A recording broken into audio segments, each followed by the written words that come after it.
Hello guys, Sunita देवीर चेनेলত आपनालोকক वेलकाम करिछु। আজি মই ভিডিও এটা ঢালিম। ভিডিওটো হৈছে কাকু নাথৰ। ভিডিওটো যদি আপোনালোকক ভাল লাগে তেন্তে লাইক, কমেন্টস আৰু সাবস্ক্ৰাইব কৰিবলৈ নাপাহৰিব। গছে বনে পাতে কুলিৰে মাততে ও জাননী বিহু পালেহি তুমি নাচিবলে।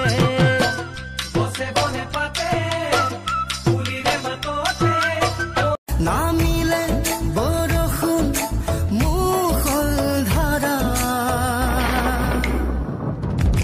পানী দয়া জাপি দুলে দুলে দুলে দুলে কুপা কুপে অৰুণাচলৰ পাহাৰত সাজু আমাৰ সৰু এটি পজা আছেনে তাতে মুলে পাৰি ৰখা মৰম মৰে দলিছা আছো ৰৈ মই তোমালে তুমি থাকিম তোমাৰ হতে সুখত।